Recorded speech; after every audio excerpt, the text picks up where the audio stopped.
Senator J.V. Ejercito. Magandang umaga po sa inyong lahat. Ang pakay po ng Senate Resolution 1267 ay para alamin ang circumstances sa pagkakakita nitong HY drone number, ano na ba number nito? Dami na sigurong drone, nawala na sa akin yung number. 119. At sa umagang ito, ating aalamin kung meron bang paglabag sa mga umiiral na batas, pangkaragatan, pang-internasyonal, ang nasabing pagkakakita sa isang drone o kung meron itong kapahintulutan ng isang ahensya ng ating pamahalaan o kung meron itong epekto sa ating pambansang seguridad.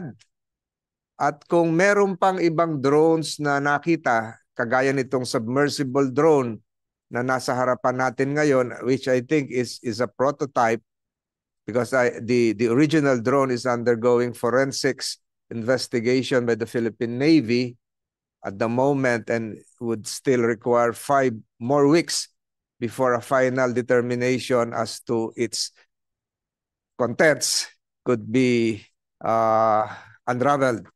So ito po yung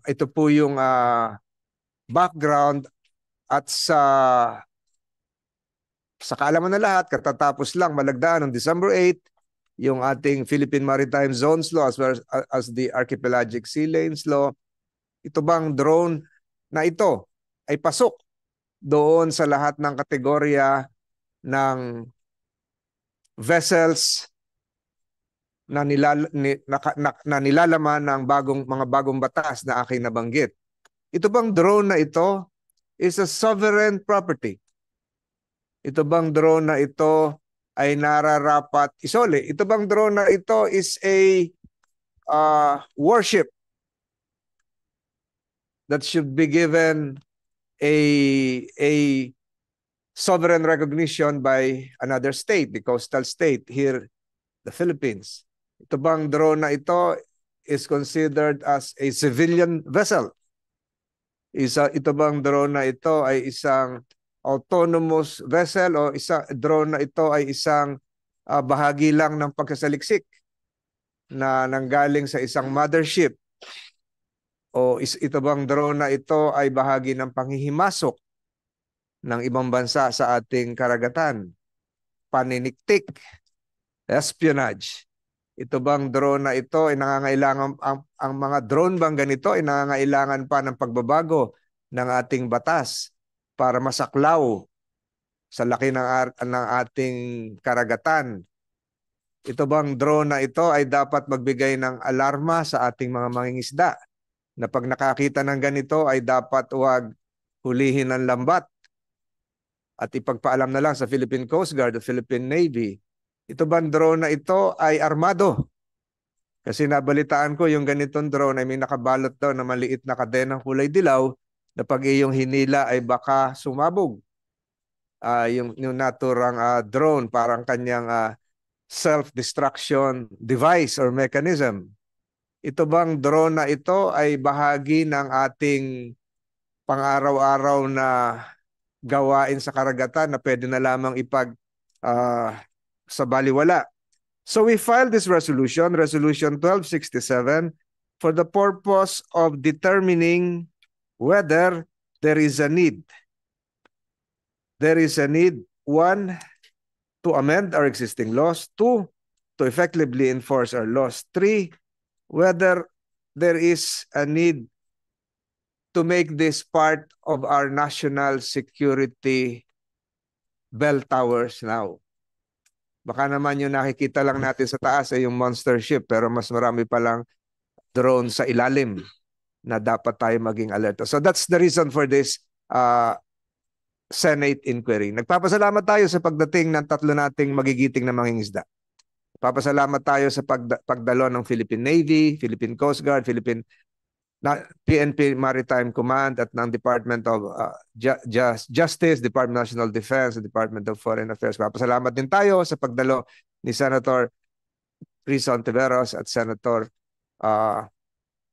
J.V. Ejercito. With that, the committee inquiry of the Special Committee on Philippine Maritime and Admiralty Zones is hereby called to order. Recognize Senator Risa Ontiveros for her opening statement. Salamat Mr. Chair at magandang umaga po sa lahat ng ating mga resource persons mula sa executive at mula sa sektor ng mga maliliit na mangingisda. Wala naman po akong opening statement Mr. Chair, pero naglo-look forward po ako sa mga presentations ng lahat ng ating mga resource persons at para sa pagkakataong makapagtanong ng ilang mga tanong kaugnay ng kung may kasaysayan na po ba itong pagde-deploy at paghahanap ng ating pamahalaan ng mga drones sa katubigan ng ating republika, kung ano po at least yung preliminary findings dun sa forensics investigation na sinabi ng chair ay kinukondukta pa hanggang sa ngayon. And then moving forward, ilang tanong po tungkol sa kasalukuyang kapasidad at mga plano o mga balak o pangarap ng Philippine Navy kaugnay ng anti-submarine warfare. Yun lamang po sa ngayon, Mr. Chair. Salamat po. Thank you, Senator Risa. Senator J.V. Ejercito for your opening statement. Thank you, Mr. Chair. First of all, we're here to listen, and we are very much concerned, with the discovery of this drone, especially with the precarious situation that we have now regarding the West Philippine Sea issue. And I'd like to thank the chair, our majority leader, for conducting this hearing, which is very much significant, considering that we are also in the process of trying to improve our defenses. We are, of course, with our aim of having that minimum credible defense posture. In line with that, this is a very significant hearing, so that we may already know the situation right now, the gravity of our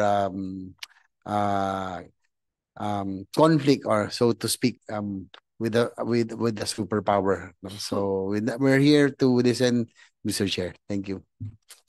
Thank you, Senator JB. Siguro po to have a semblance of orderliness here, gawa natin ng chronology. We start with the fishermen na nanggaling pa sa Masbate. Sisimulan natin sa mga mangingisda. Pagkatapos po, ang susunod nating pagsasalitain na yung Philippine National Police. Kasunod po noon ang Philippine Navy. And then pataas po tayo sa Department of National Defense, Department of Foreign Affairs, and other scientists, resource persons present today. Dadagdagan ko po yung sinabi ko kanina, ito pong H-1 submarine drone, kasing haba po nito, 12 feet, ay galing sa isang kumpanya sa aking pagkasaliksik na nakabase sa Tianjin, China, na inorganisa noong 2013. At kaya H-1, i-correct niyo ako mamaya, ay dahil ang tawag po sa kanya ay Haiyi or Sea Glider. So, simulan po natin doon sa laysay ni na Mr. Pakiulit po yung pangalan ng ating nasa dulo kasi, Mr. Magno at si Rodney Valenzuela po. Yung isa ay si Valenzuela at yung kasama mo? Jojo Cantela po, sir. Okay, so simulan natin sa inyo. Anong araw nyo? Magkasama kayo naglayag sa karagatan ng San Pascual? Anong araw yon? Paano nyo natagpuan? Isa-isa lang siguro kayong, isang bangka lang kayo, isa-isa lang kayong magsalita. Paano nyo natagpuan? Anong ginawa nyo? Bumalik ba kayo sa laot? Ni-report sa police? O hinuli nyo na lang ng lambat at dinala sa dalampasigan? Sinong mauna? Si Comsec, sinong pangalan una? Mr. Valenzuela? Mr. Magno. Itaas mo nga sa yung pangalan para makita ko. Ayun, Mr. Rodney Valenzuela. Okay. Mr. Valenzuela, Diyos maray na aga. December 30 po, 30. alas 6 ng umaga. Mag-deliver po kami ng isda papuntang San Pascual, bayan ng San Pascual. Nadaanan po namin yung kala ko po ay ano lang, buya-buya lang na ginagamit ng mga mangingisda bilang tanda.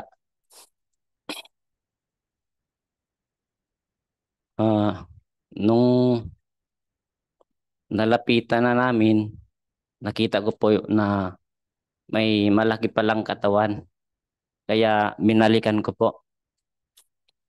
At nung sinampa na namin, sabi ng kasama ko, bomba pala.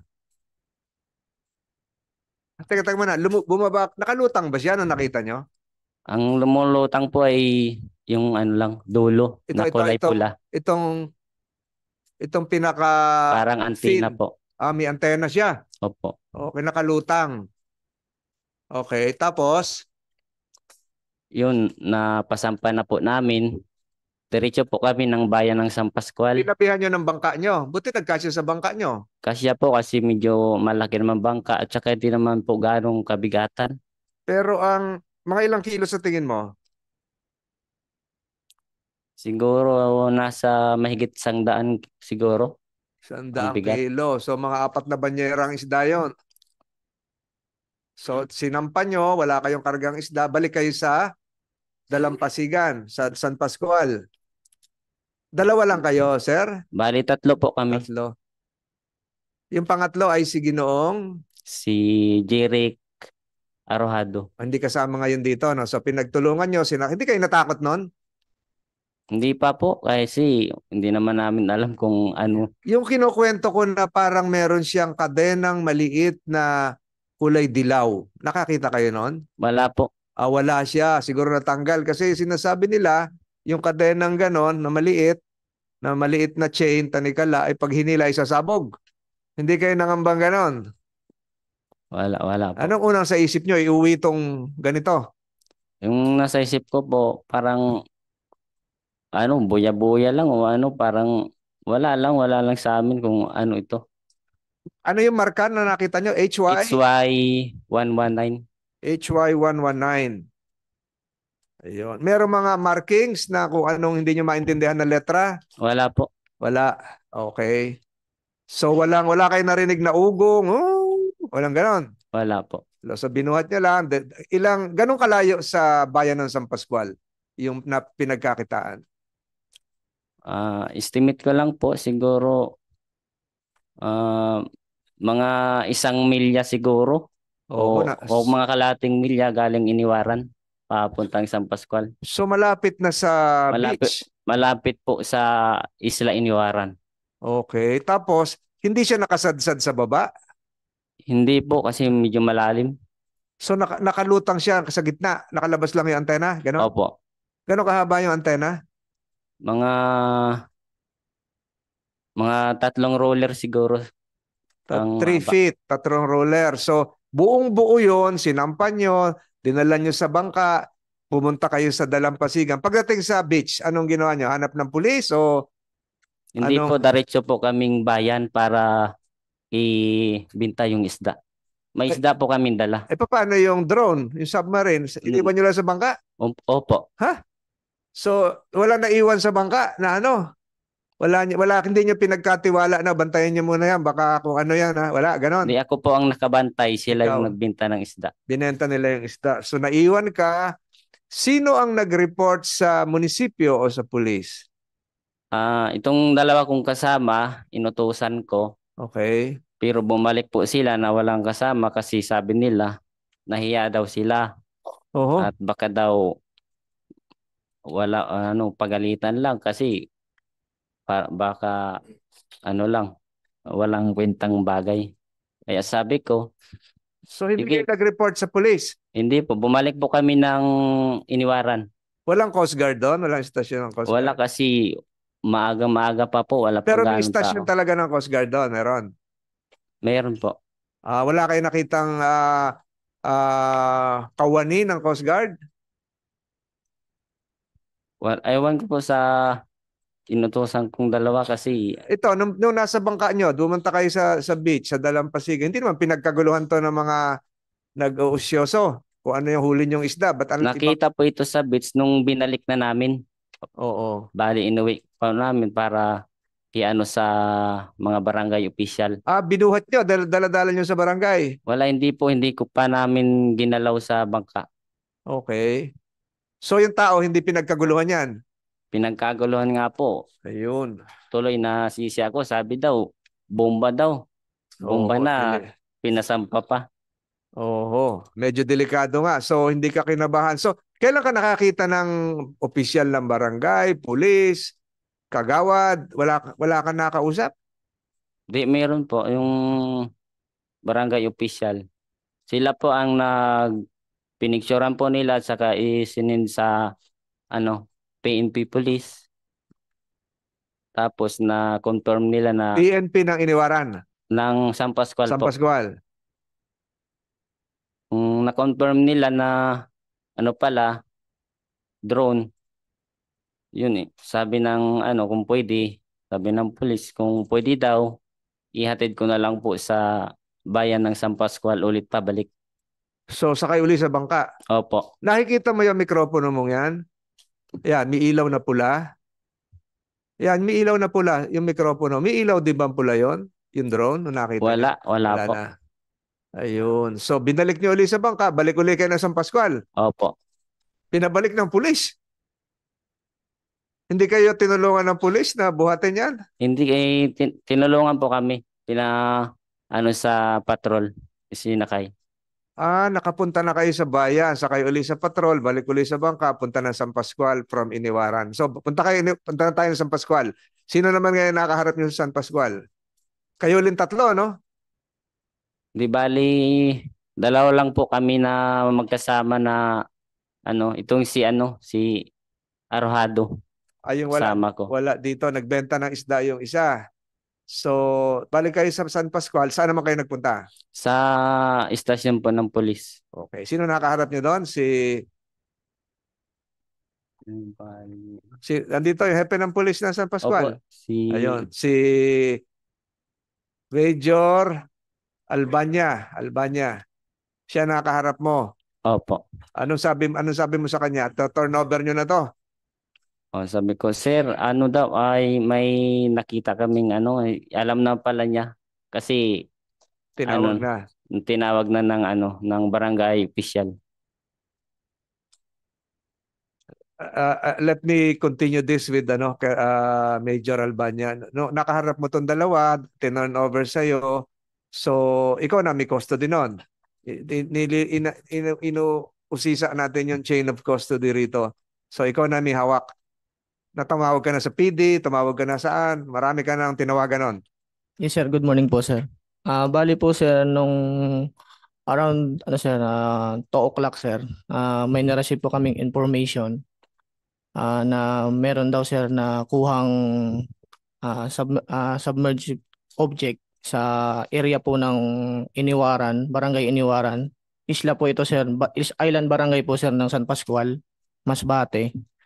Then, after po nun, sir, pinano ko po dito, pinano ko po sa station, pinapunta ko po sila ulit. And then, pagpunta po nun sa ng station, di pa nila sir dala yung ito sir, yung submerged object. Drone, iniwan lang nila sa bangka? Yes sir, pero may bantay po sir, And then, nagtataka ka po kasi ako sir, nung pagdating, kala ko po sir dala. Ang sabi nila sir, mabigat daw sir. Kaya yung tama sir, yung tropa ko sir, andun sir sa sentro. Pinakontak ko na sir, napuntahan. And then dinala na po sir sa station na ko sir, na 4 sir ang nagbuhat sir. Pulis? 4 katao sir. Sila sir ang nagbuhat din sir. Tinulungan sir ng pulis. Mabigat, di ba kung 4? Apo sir. Oho. Pero sila sa dagat, nakuha nila, 3 lang sila. Yes sir. Oh. And then after po nun sir, nag-report po ako sir kay Provincial Director po sir na meron pong submerged object na na-discovery po dito sa bayan ng San Pascual. protocol nito is report to your higher headquarters, and then higher headquarters na ang bahalang mag-coordinate sa Philippine Coast Guard, PNP Maritime, or Philippine Navy. Tama po ba yun, General Dizon? So, pagkatapos po nun, kanino napunta ito? Kanino lang siya? Sino may hawak sa kanya for almost a week? Mali po sir, 2 o'clock po sir nung na-turn over po sa amin, and then after ko po magtawag, ma-inform ko po si Provincial Director, and then nag-ano po kami, na-advise po ni ma'am na i-take lang po yung custody nung object po na yon. Sino ma'am? Si Police Colonel Ay, Colonel, Lian sorry, Bandabeli sorry. ma'am, na Provincial Director ng Masbate. And then i-custody po namin and secure na walang makakaano po dyan kasi medyo baka delikado. Paano ginawa niyo? Sa opisina lang, ganon? Yes sir, nakapatong po sir sa lamesa po namin. And then Parang ganyan, nakapatong na ganyan. yes sir.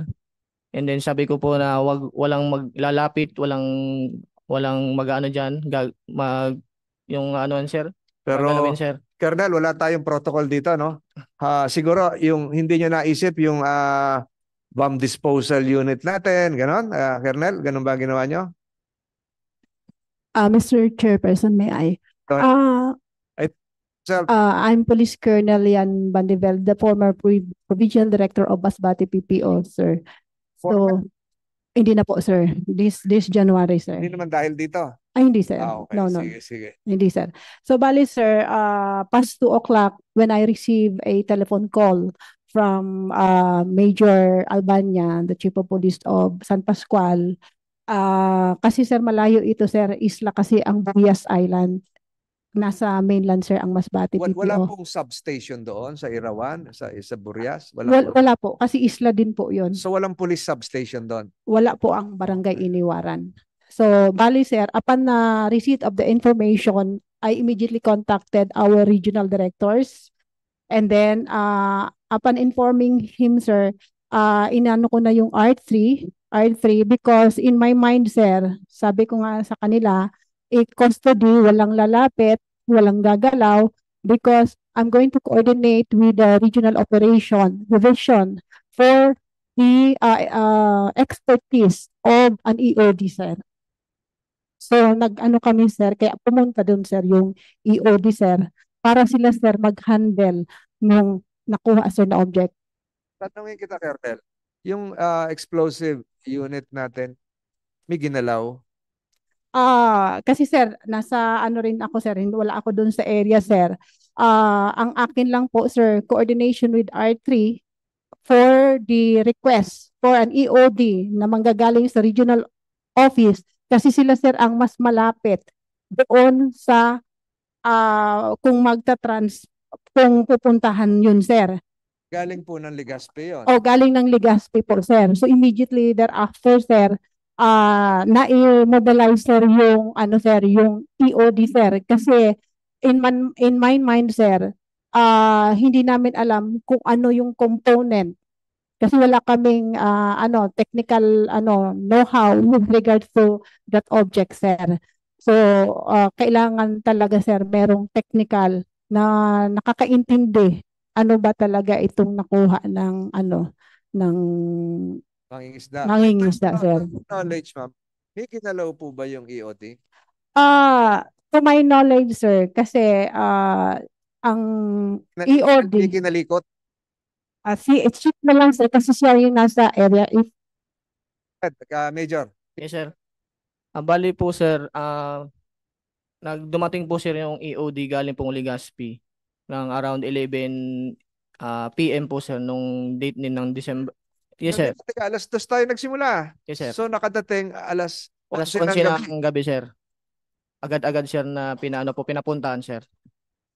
And then sir, pagdating po nila, sir, nag-conduct po sila, sir, ng rendered safety procedure, sir, dun sa object. And then binalutan po sila, sir, nila yung antena ng aluminum foil. Kasi po sabi po nila, as per coordination nila sa mga counterpart, yung antena daw po yun, sir, ang dapat balutin kasi possible na nagbabato pa ng location. ng tracking, yun po ang tracking device. Kung meron mga sensitive information, hindi mo na kailangan banggitin dito. Yes, sir. Sorry po, sir. And then, after po nun, sir, sinilip-silip nila po, sir, yung area kung mayroon po nagbi-blink na kulay May salamin yan, may salamin yan na bahagi na see-through. May maliit na portion niya. Nakita mo yung kanyang kasukasuan doon sa loob. Nakita mo yan? Nung nasa dulo po, sir, mayroon po yun, sir. Ang sabi po yung may butas na po kasi yun, sir. Ang sabi po nung EOD, sir, yun daw po, sir, ang lagayan ng propeller. Kaso wala na po yung propeller nung nakita po yun. And then yung butas po, Balikan kita, Mr. Valenzuela, pati yung kasama mo. Wala yung propeller. Nung nakita nyo yan, wala nang propeller o baka natanggal, nalaglag. Wala talaga. Alam mo yung propeller, parang ventilador o yung propeller ng inyong Yanmar na sa bangka. Parang ganon. Wala po akong Wala na. napansin. Wala na siya. Kasi ano yun yun yung nagtutulak sa kanya para umandar. Yung propeller. Parang yung propeller ng ng bangka. Wala po. Pero butas yung likod. Opo, may butas. Yung sinasabi kong parang may salamin, nakita niyo yun? Yung kita yung loob, sumilip-silip din kayo doon, ganon. Parang wala man ako nakita na ano. Pero nagsilip-silip din kayo doon sa butas. Silip-silip Opo, yung sinilip po namin, yung mga parang mga fuse, yung mga wiring. Hindi niyo ginalaw? Hindi po. Oho. Ganon din ba yung kasama mo? Si Mr. Yung katabi mo? Si Manong? Jojo Cantela po, sir. Ganon kasama ka hanggang makarating sa San Pascual? Buhat-buhat nyo, ganon. Hindi pa ko kasama, sir, sa San Pascual. Sa inirawan ka lang? Opo, paiwan pa ako sa bahay. Inuwi nyo to sa bahay? Hindi. Then, paiwan lang ako sa bahay. Sila lang po, dalawa. Ikaw yung nagbenta ng isda. Opo. Ayun. Pagpunta mo sa palengke, doon sa tindahan ng isda, hindi mo kinwento sa pulis, wala ka nakita, barangay captain, wala na. Wala po, sir. Hindi ka naman natakot, ha? Takot nga ako, sir, eh. Ganon. Bakit binuhat mo? Sabi ng kasama ko, wag ko hawakan yung kanya, Antena. antenna, baka daw sumabog. Oo. Hindi ko rin hawakan. Saan ka lang? Yun lang sa puno. So, yapos-yapos mo yan, ganon? No, yung sa palikpik niya, yun ako mahawak. Oo. Mabigat talaga, no? Bigat. Mga mahigit 1,000 kilo? Di naman. Ewan ko lang, sir. Hindi ko alam yun. Kanina, 4 na raw ang nagbuhat eh. So, sige, tanongin ko lang ito, maya, relax ka lang. Colonel, after reporting the incident to higher-ups, was there any other instruction coming from the higher-ups as to what you should do? Upon coordination with the R3 regional operation in the regional headquarters, sila na po yung nag-coordinate with the EOD. Ang papel ko na lang po to coordinate yung special trip nila, sir. Kasi wala nang biyahe po yun, sir. Kailangan special trip sa bangka, sir. Yes, sir. Gabi na po yun, sir. Oo. From Claveria, from Legazpi to Claveria, Yudoran, and then going to Claveria kasi yun ang pinaka-shortest and fastest road, sir, sa bangka, sir. That's why we ask for the help of NDRRMO ng Claveria.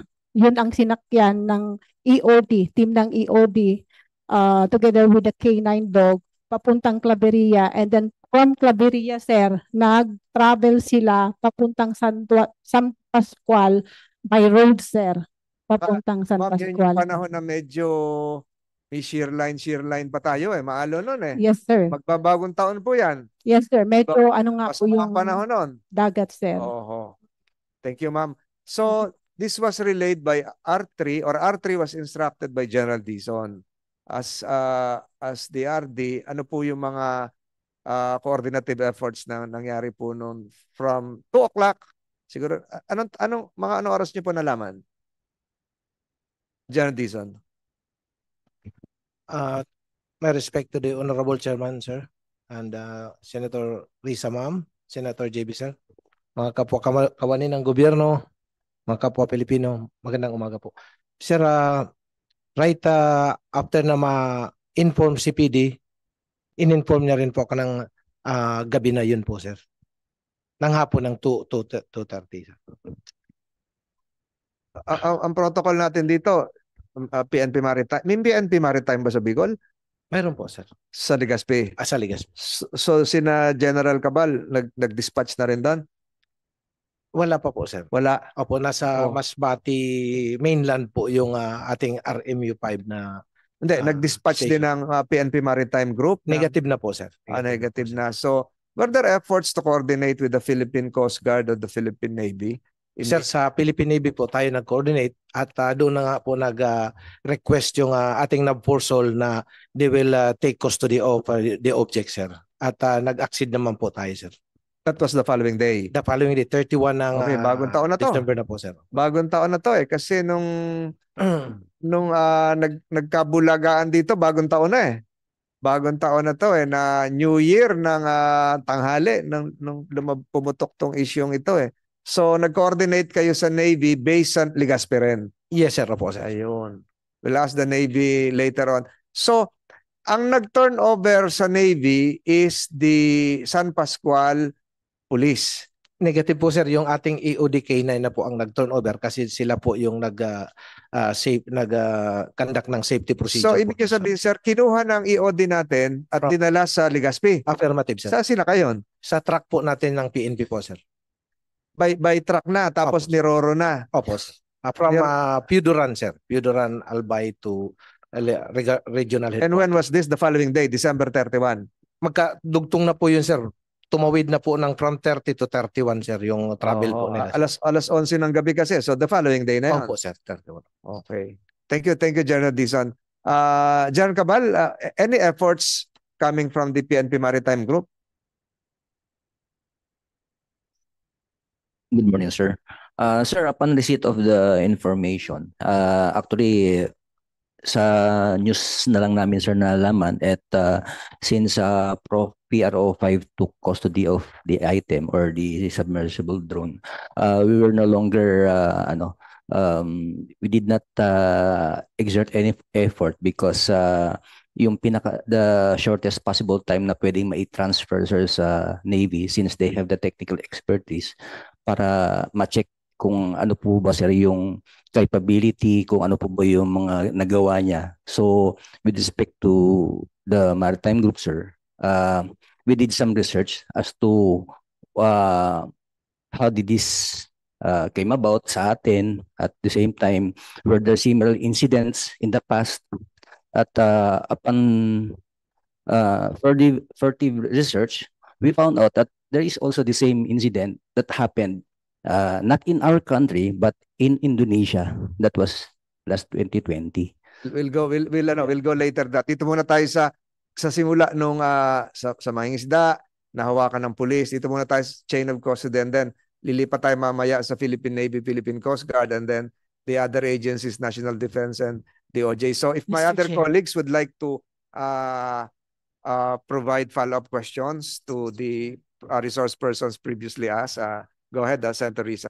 Salamat, Mr. Chair. Actually, if the Chair will allow, gusto ko pong i-follow up kay General Cabal. Kung may previous incidents katulad po nito, bukod sa Indonesia, dito po sa ating bansa at dun po sa paunang research ng PNP Maritime Group, kung napag-alaman nyo po kung commercially available din po yung drone na ito, Mr. Chair. Ma'am, actually, this is not a commercially available drone, but there were similar incidents in the past. Actually, last year lang din, sir, ma'am, that a boy was recovered in the waters of Catanduanes. So, yung boy naman na yon is may mga markings ng American company. It was from an American company that used to undertake scientific underwater ocean exploration. So that boy was also delivered to the US Navy. So meron po kasi tayong mga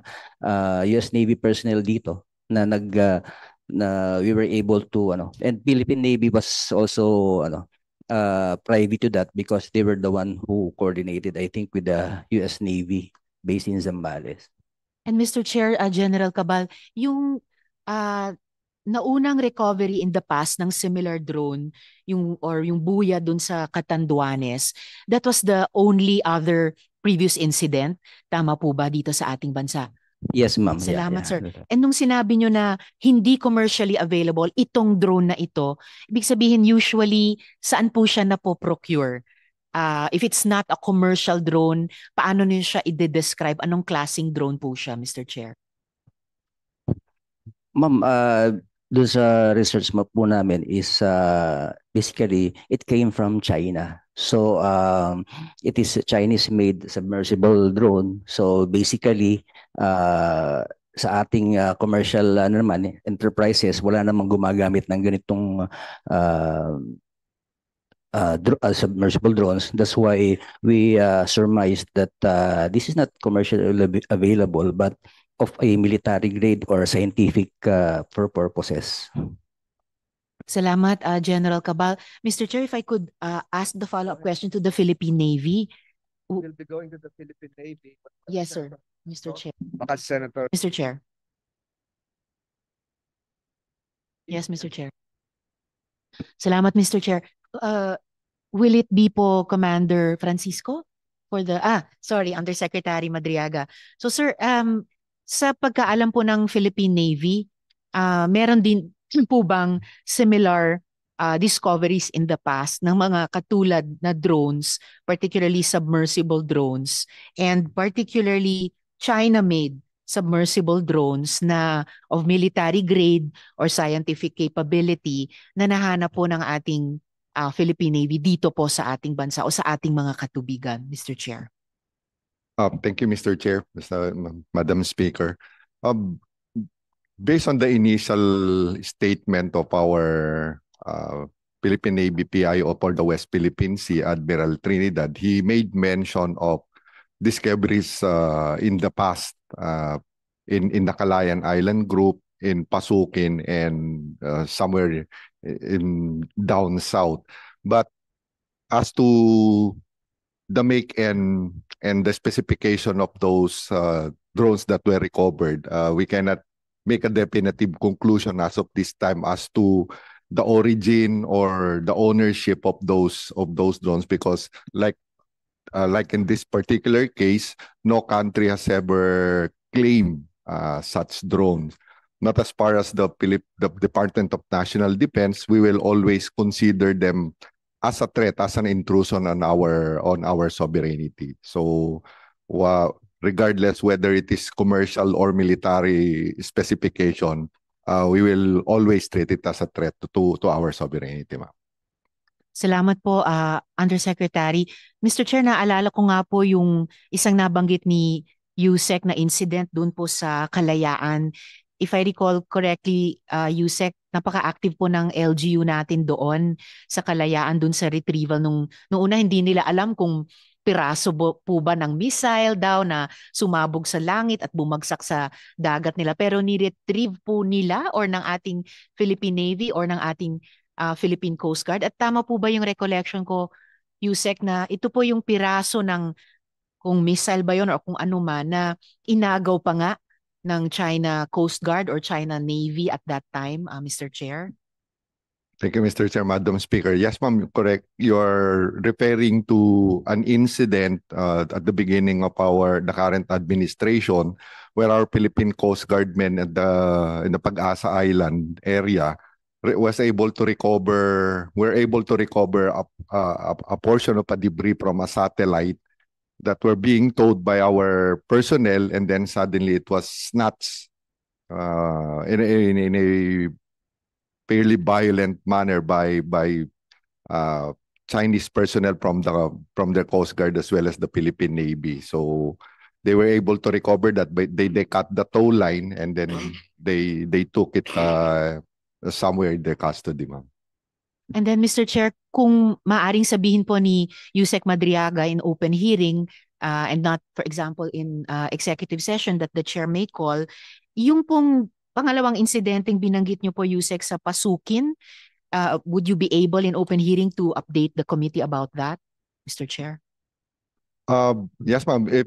I would have to ask the Armed Forces of the Philippines regarding the reports regarding those 4 incidents prior to this one, because the information came from them, and as far as personally concerned, I haven't seen any report regarding those recovery. I don't think it's only the Philippine Navy has made the report, but if the committee would warrant, we can discuss them in an executive session regarding the result of those investigation. Thank you so much for that, Yusek Madriaga. And for one, Mr. Chair, isa po akong miyembro ng komite nyo who would avidly attend and participate in that executive session if called po by the chair. Just to clarify po, Yusek, sabi nyo kanina, previous incidents, Kalayaan, Pasukin, and down south. So I account only 3, pero ngayon sabi nyo 4 incidents. May lugar ba na hindi lang iisa kundi 2 insidente po ng recovery, Mr. Chair? The report that Admiral Trinidad made mention was 2 in Calayan Island, ma'am, up north, 1 in Pasukin, and 1 down in near Central Philippines, ma'am, or Calapan Island. And then this is the PIP 1, ma'am. Salamat, Yusek. So Calapan, so Mindoro pala po, meron din. Tama po ba, Mr. Chair? Somewhere in the Central Philippines, ma'am. I just forget the specific location. Salamat po, Yusek Madriaga. And just to bring us po, the committee under our chair up to speed, meron na po bang kahit preliminary findings dun sa forensic investigation ng Philippine Navy tungkol sa particular drone na ito na dun po na-recover ng ating mga kababayang mangingisda sa Catanduanes naman po? Thank you, Mr. Chair, Madam Speaker.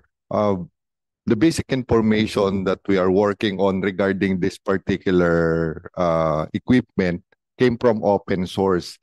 And those information are being made as a baseline, and all of those information would have to be validated after the actual forensic has been concluded, ma'am. So for now, all of those came from open source, and open source are really not that reliable as a information to make a definitive conclusion at this point in time, ma'am. Maraming salamat po, Yusek. At Mr. Chair, I'll continue with my other questions later in the hearing. Salamat po. Senator JB. Thank you, Mr. Chair. Siguro anybody from the Department of National Defense or the AFP can... doon mo sa sundan ko lang po yung linya ni Senator Ontiveros. Ano na po yung initial assessment, no, regarding this drone? Whether is it scientific or military? Ano pong initial report, Yusek Madriaga? Mr. Chair, Mr. Speaker, based po sa open source, it's a data gathering equipment, and all information that this equipment can gather has commercial, scientific, and military use. Considering the strategic location of the Philippines, all available hydrographic information that can be gathered by any country would be of great advantage to them. Specifically, based on open source, this is gathering salinity, temperature, depth. It can conduct mapping of the subsurface. All of those are important for any countries that has subsurface capability, subsurface warfare capability. So, importante yung mga data po na maano niya, especially sa atin, we are a gateway to the Western Pacific from the South China Sea, and we have a lot of strategic passages from one location to another.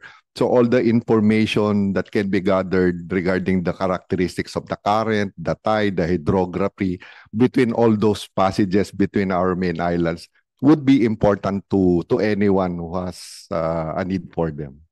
So most likely, ito po ay scientific, hindi po kaya ito pwedeng surveillance or reconnaissance drone na pwedeng gamitin. Considering our situation right now, no, meron tayong ongoing dispute, no? Maaring Yun nga, nakakabahala kasi pwedeng ito yung maging surveillance or baka mamaya nag-espiya na po sa atin. Thank you, Mr. Chair. Katulad po na nasabi ko, ito po is a data gathering and all the data that can be gathered can be considered as intelligence and information that has multi-purpose of use to the military. And as far as the Defense Department is concerned, we are treating it as a national security matter, whether it is unarmed, uncrewed, but like I've said a while ago, we consider this as a violation of our territory, and it's a matter of national security for the Department of National Defense, sir. Thank you, Yusek Madiaga. Can you ask probably sa DFA, siguro si Yusek De Vega, as there after this incident, itong Discovinton drone, did the DFA communicate with the other embassies, particularly China, kasi mukhang China made po ito. Did we have any communication with the Chinese embassy? Magandang umaga, Your Honors. No, we did not send out a note to ask inyo ba to? But we have not received any information as expected from any foreign state to claim ownership of the submersible. So we understand the Philippine Navy needs 6 to 8 weeks. One thing important we note, and I'd like to take advantage of the opportunity, nalaman namin to through media. So hopefully next time DND can contact us.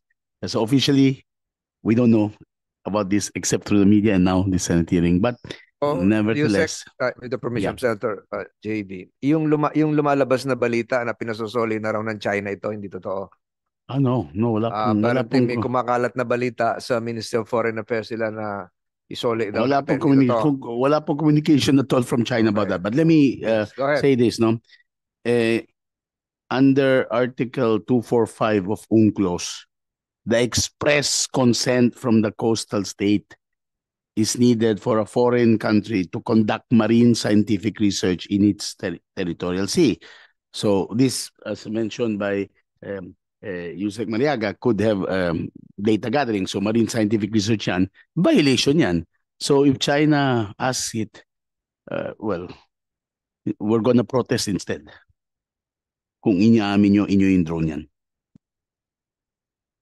Siguro last for this, Mr. Chair, yung incident na una, no, yung nabanggit kanina ni Yusek Madriaga, yung pong yung inagaw sa atin, no, at the early part of the administration. Ibang no, at least yun talagang forcefully, talagang nakipag-agawan sila, no.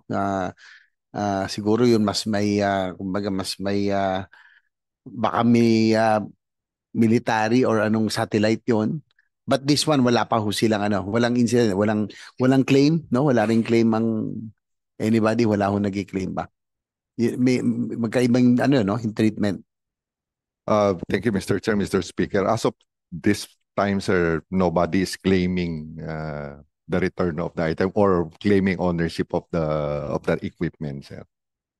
Yung last na po, what is the assessment of the DND or EFP regarding the potential strategic implications of these drones' presence in Philippine waters, considering may may endurance, medyo may long distance endurance capability siya na pwede siyang, well, nasabi nyo nga, data gathering, pwede rin hong maging surveillance. So Sir, our initial assessment, sir, it has a long endurance. It is battery powered based on initial assessment, and it has no propulsion. It has no propulsion mechanism. That way, it has no propeller of some sort. May butas daw sa likod eh. Hindi, sir. Ang tingin namin, sir, since it has a long endurance, tapos glider siya. It is possible, sir, based on our assessment, it is possible, sir, that it was released with the understanding of the nature and behavior of the current that is passing through the Philippines.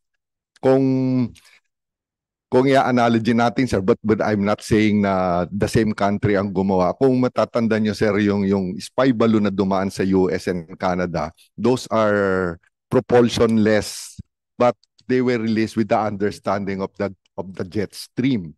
In the same manner, if a country that has a deep understanding of the nature of the current passing through the Philippines, you can actually release this kind of drone to gather information for the long term and transmit information somewhere. Talagang dadalhin siya ng Agos somewhere. Kaya yung location niya, sir, is northeast of Iniwaran, Masbate. Nandito na siya, sir, sa between Bicol and Masbate, pero eastern side na siya. So if you would look at the current, I'm not really an expert, sir, but of course my office is the strategic assessment.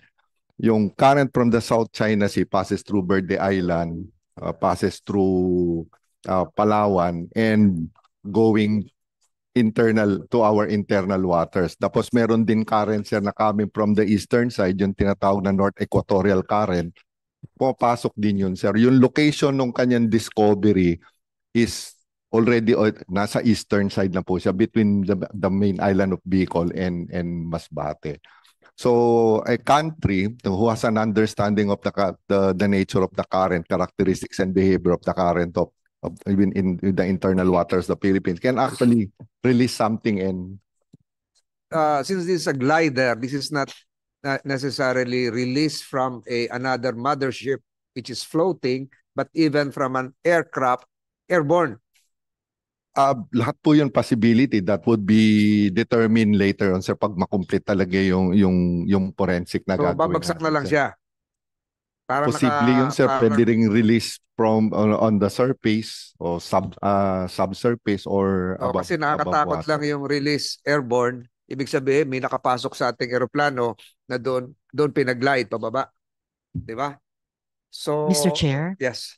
Mr. Chair, if I may, dahil pasensya po, I need to leave early for another activity here at the Senate. Kung pwede ko lang pong i-put on record yung ilan pang natitira kong tanong, if our resource persons would care through the guidance of the chair to answer still during the rest of the hearing. So ang natitira ko pong mga tanong ay, what do we know about who might have deployed this drone and where was this drone most likely deployed from? Tapos, yun na nga po, what sensors were present on the drone, if any, based on preliminary findings of the forensic analysis of the drone. At yun na nga po, moving forward, what is the current anti-submarine warfare or ASW capability of the Philippine Navy? Can we detect the presence of submerged submarines transiting our archipelagic waters? How best can we upgrade this AWS capability of our Navy? And kanina po nabanggit ni Yusek Madriaga yung mga passages po sa ating archipelago. Would it be possible to deploy hydrophones at all in the 7 choke points, so-called choke points in our archipelagic water? So good to know na kahit more than 7,100 islands tayo, kung meron talaga bang 7 choke points, posible bang mag-deploy tayo ng hydrophones dyan? Maraming salamat po, Mr. Chair, at sa ating pong mga resource persons. Thank you, Senator Risa Antiveros. We took note of your questions. We'll be propounding the same as we go along. So thank you for your presence and attendance. So going back to the glider, I've been reading materials. Meron kasi mga glider na binabagsak nga sa dagat. Meron namang glider na sinasabi ang range ay 1,500 kilometers from where it was launched. So malayo-layo yung 1,500 kilometers. Conflicting reports would indicate that the battery life of this is 300 days. Tapos may nagsasabi naman sa akin that gliders can operate for 30 to 40 days. May nagsasabi naman yung baterya niyan ay 300 days. So siya ay naubusan na ng baterya. At kung hindi lang natin naimbitahan yung Pag-asa, nagsimula tayo sa bagyong Christine, kung ano, nandun lahat yung sa Bicol eh. Posibleng natamaan na rin ito ng mga shear line natin kung saan-saan na siya napadpad. Baka hindi talaga ito sa Masbate. Kung ano pa man. But I'd like to show a video footage of a similar glider coming from another country, from a source in Taijin. Pwede ba ipakita yon? Para matanong natin yung dalawa nating kaibigan mangingisda kung parehong-pareho. Ganyan ba yung nakita nyo, Mr. Valenzuela? Yung sa video, yan, sa television. Ganyan yung nahuli nyo. Yung ano niya, yung pakpakay nasa dulo. Nasa dulo. Dito Gaya pa. nito. Gaya nito nasa Opo, harapan ganito. natin. Ganito. Eh, yung kanyang antena, nasaan? Bale, ganito rin ang pagkaano. Nasa ulo. Yung Nasa ano ulo, niya, gaya niya, antena. maliit na yan. Baka nabigtal na yung antena sa dulo. So halos ganyan din. Wala kang nakitang yung sa ilalim niya, wala kang nakitang parang marka na nakikita mo yung sa ilalim ng palikpik niya na may markang parang bukasan. Ayun, yun, yung kulay gray. Wala? Wala po. Wala. Sige. Can we proceed to the other slide? Ganyan yung nakita nyo. Malapit-lapit na dyan. Hindi pa rin. Hindi pa rin. Hindi pa rin. Wala. Can we have the other slide? At iba na to. Iba na to. Nasa gitna yung kanilang palikpik. Can we have the other slide? Yung actual na wala? So, siguro, we leave it at that. Pwede nyo nang patayan. But I'd like to ask DFA and Department of Justice. Pinag-usapan na kanina yung UNCLOS na banggit.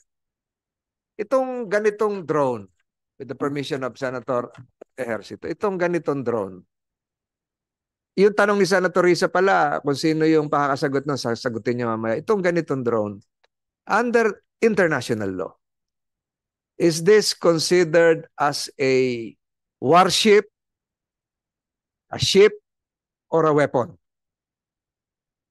You might term it as a civilian ship, or a warship, or is this a weapon? Kasi yung distinction na yun, magiging magkaiba. Pag ito ay warship, ang ibig sabihin yan, may label yan. May markings yan. May HY119. O, pasok na siya doon. Pag ship siya, it has to be manned by a crew. Crew. Pero ngayon, ang crew, hindi naman dapat kailangan nakasampa dyan. Crew can be manning the ship autonomously, nasa isang command center, nagko-computer, to be considered as a ship. At kung considered siya as a ship, pasok siya doon sa ating Archipelagic Sea Lanes Law, na doon dapat siya dadaan. Kung considered naman siya as a weapon, although sinasabi kanina, scientific research, ay iba namang batas ang susundin niya. May mga Geneva Convention tayo sa weaponry. Ang in charge na doon, kung sino man yung military commander na nag-release nun. So, can we ask DOJ, ano to? Ship or a weapon? Hindi naman pwedeng laruan lang ito. Go ahead. Attorney Ganchon. Yes, thank you, Mr. Chair. And thank you for this hearing because I actually don't know before the details. Pakilakas, ma'am. Yes, malayo lang po yung microphone. Yes, Mr. Chair, I took note of your questions on whether this is a ship or a weapon. And thank you for this hearing because now I have some details, more details on this one. Mr. Chair, it's actually difficult to classify it as a ship because it's unmanned and uncrewed. So most likely it's being controlled remotely. Or I also took note that it is stated by our DND, Yusek Madriaga, that it's a data gathering equipment, this drone, but we just don't know if the data being gathered by this drone is going to be used for military, scientific, or commercial, because the data it gathers can be used, it's multi-purpose, the data that it gathers. So we cannot really say that it's a ship, but it's most likely deployed by a ship, or as you said, Mr. Chair, by an aircraft, we just don't know. And I took note, Mr. Chair, that you said that, and as explained by our DND, that it has long endurance, that it is battery powered, Mr. Chair, and it has no propulsion mechanism. So it moves based on the behavior and the character or movement of our currents. So because it's long endurance, it might be deployed somewhere else, not exactly in Masbate where it was found, Mr. Chair. For example, it can be deployed in our exclusive economic zone by a vessel, and based on the movement of the currents, maybe they studied the movement of our currents, it entered our archipelagic waters, Mr. Chair. So it was found in our archipelagic waters, but most probably deployed somewhere else because it has long endurance. It is battery powered. It's possible that the battery got drained, Mr. Chair, so it was not able anymore to gather information, but for sure there's some information gathered inside, so there's also a need to analyze any information it was able to gather to know for sure, Mr. Chair, whether the data being gathered is for military use, for commercial use, or for scientific Hindi kaya use. yung data gathered ay transmitted na. Hindi naka-stack dyan. Hindi naman parang black box yan na nandun lang yung data. Na i-transmit na niya. It's Kasi also possible, Mr. kahit Chair. ito po ay autonomous, ang tawag po doon ay merong human in the loop. Human in the loop. Yung Ukraine war ngayon, puro drones na eh. Merong human in the loop. Yun yung nagko-control, may military commander yun eh. Hindi naman po pwedeng ginlider siya, bahala na siya, self-autonomous na siya. Hindi, merong human in the loop. So, yung kanyang data gathered was already received by the human in the loop. At hindi po yung Pilipino. Hindi po yung Pilipino. Hindi atin to. Wala tayong ganito eh. So, ibang bansa yung batuhan ng impormasyon na kanilang kinakalap at sila yung makikinabang doon. Hindi tayo. Di ba? Kung ito ay sa scientific man, civilian purposes, or military, hindi Pilipinas yun. Yes, Mr. Chair, but I just would like to emphasize that this is a violation of our rights, depending on where, for example, Violation. Because, Mr. Chair, we don't know where this drone was deployed. Walang permit. Una, walang permit. Yeah, pending the conclusion of their investigation. But since it was 5 weeks found, pa. Oo. yes, since it was found, Mr. Chair, between Masbate and Bicol, those waters are considered as our archipelagic waters. Ang sabi po ng ating kaibigang mangingisda, a half mile na lang daw. Mr. Valenzuela, di ba? Half mile, 1 milya na lang o kalahating milya? Nakuha nyo? Mga kalahati siguro. Kalahati. Malapit lang, ano? Oh. Kayan lang uyin. Oho. So, nasa loob talaga ng municipal waters na ngayon. So, ano sa tingin nyo, attorney? Dapat ba maghintayin pa natin yung 5 weeks na forensics o mag-file na tayo ng diplomatic protest? For prudence, Mr. Chair, we need to be sure the origin of this drone. Right? The DFA cannot just... nakalagay na po doon, HY. HY is, binanggit ko na kanina yung ano, binanggit ko na yung ibig sabihin ng H1, Hayin. 119. Hayin 119. Hayi. H-A-I-Y-Y-I. Or a sea-wing glider. Sea-wing glider. Galing po sa Taijin. China. So sa ngayon, wag mo na mag-file ng diplomatic protest. That's an option. That's for sure. We can file a diplomatic protest, but the diplomatic protest needs to be supported by a formal results that came up by our Philippine Navy. But Mr. Chair, let me just say that I took note of what General Cabal said, that this is not commercially available. This particular drone is not commercially available, and we took note, and I took note that it's made in Tianjin, for example, Mr. Chair. So we can consider all of these facts together and come up with a conclusion, but it's better for our operational units, for our Navy, for our experts to come up. Yes, tapusin Mr. mo Chair. na. Sa inyo pong pagkakaalam, attorney, pag mayroong scientific research, kanino nang gagaling ang permit? Sino nagbibigay ng permit? Ano ba to? National Security Council ba to? DNR? Or is there an interagency body na kung saan dapat mag-apply ng permit? Kanino ba ho ito?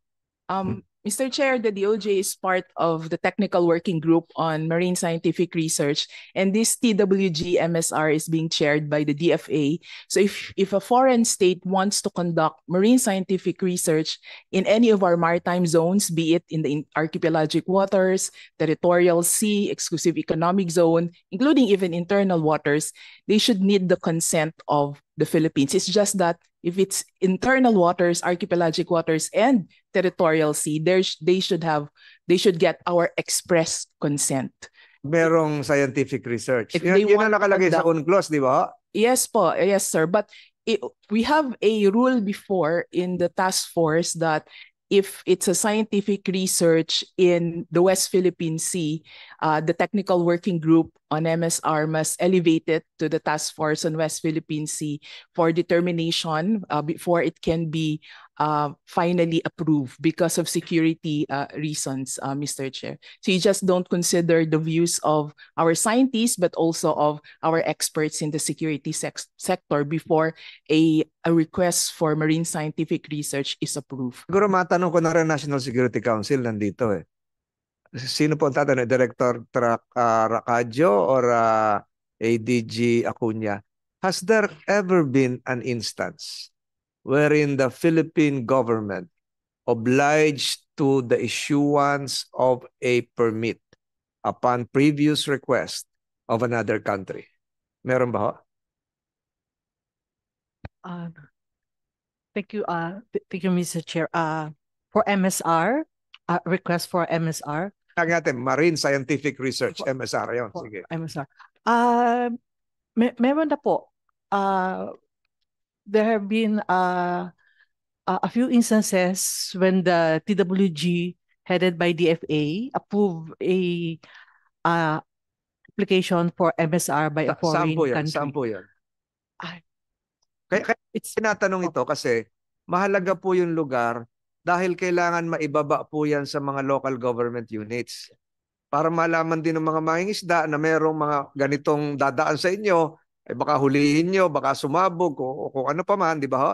Para alam din ng ating kapulisan kung ano yung gagawin. So ano po yung, tapos na naman tayo, legal naman yung pagbibigay ng permit nung dati. Saan pong lugar yon? If it can be revealed. The DFA has a list of those marami na ibig sir, sabihin. Ayun. Naka-file naman po. Ito siguro yung mga nagre-research kung saan meron langis, gas and oil. Can we give a specific instance, Yusek De Vega? Yes, sir. Actually, since 1996 to now, there's been quite a lot that have been granted. No, there have been 68 since 1996 up to now. These are foreign companies or the sovereign state itself? Foreign. No, it has to be the sovereign state, even on behalf of a company. And usually it's Japan to. Japan nating Iran. And ano po ito? Yung mga tuna research? Kaya nga Mindanao po. Oh, Jensen area. Yes po. And we have denied also quite a few. May 68 we have also denied. Yun ang banggitin. Mindanao. And certainly for this year we have not granted any. Wala pang request, wala pang grant. So as the DOJ representatives mentioned, whether it's a weapon or a ship, the point is may violation na. So once we know which country and then if there is a request, other appropriate government agencies would likewise be involved. For instance, halimbawa po, PBOLCS, kung i-research natin Manila Trench or yung Philippine Deep. So, involved din sila. I can inform you the members of the working group for this. Of course, DFA is the chair, the National Maritime Center, DND, including the Navy, DOJ, Transpo, DOST. So, NSC. What about NSC? Hindi kasali? No, it's not specifically listed, but they're really, our security officials are represented. Alarming, naunahan pa tayo mag-research ng China's underwater features sa Benham Rice, di ba? Yes. So, kaya ko binubuksan to, siguro for future undertakings wherein you will grant positively requests from other sovereign states, siguro maibaba sa DILG, ma-inform yung mga LGUs para itong mga isda, yung BIFAR, alam din yon. Anything to add, Attorney Gatchoon? Hindi pa natin nasasagot yung tanong, is this a weapon or is this a ship Magkaiba yung responsibility and accountability nila. If it is a weapon, may Geneva Convention tayo. Kasi nakikita natin, alam mo yung ilang drone na nagpalubog ng barko sa Black Sea galing ng Russia doon sa Ukraine war, mga drone na lang ang nagpapalubog eh. Is this a weapon? Can this be weaponized? Definitely. Or is this considered a ship? Doon ba sa ating ginawang maritime zones law, may distinction, may classification ba ng drone? There's only a provision there, Mr. Chair, on the prohibition on the conduct of research in our waters without our consent, Mr. Chair. So research can be done by a drone or a ship. Yes, Mr. Ang Chair. definition naman ng ship, it has to be manned by a crew. Ito definitely, wala namang mga maliliit na crew na sakay dyan. Pero yung theory ngayon is that there is always a human in the loop, navigating and commanding this. Diba? So ang sabi ng iba, this can be considered as a ship. And if it is a ship, it can be considered either as a civilian ship or a warship. Pag ito ay warship na nasa loob, ay ibang usapan na yon. Diba? Yes, Mr. Chair. By itself, we cannot call it a ship, but since, as you explained, it's being controlled by somebody else, so it's part of that ship, Mr. Chair.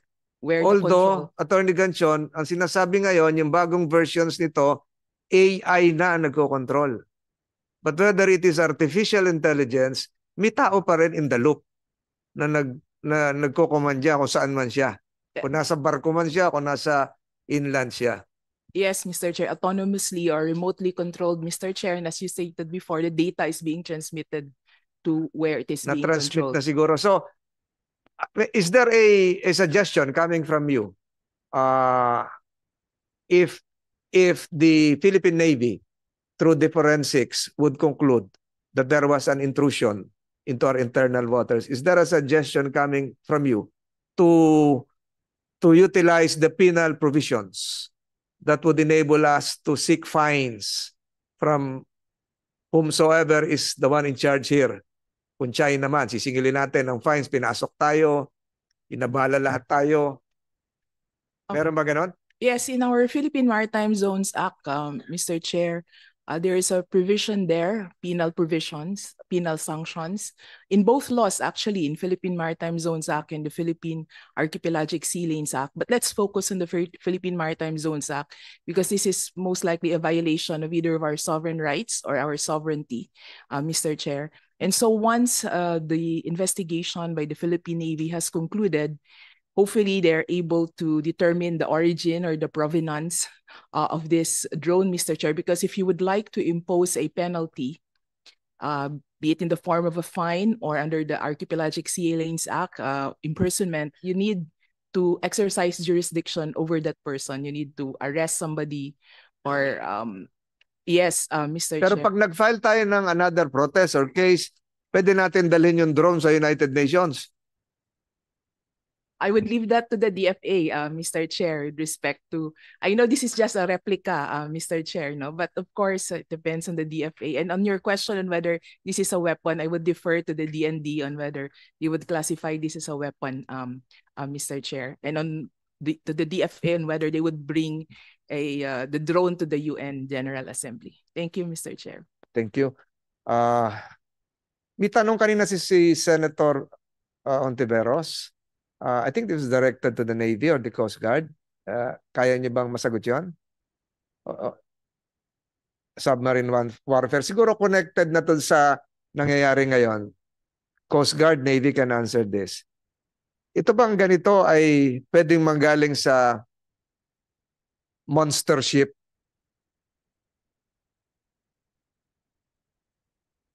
Pwede? Yung monster ship na loitering ngayon doon sa Bao de Masinloc.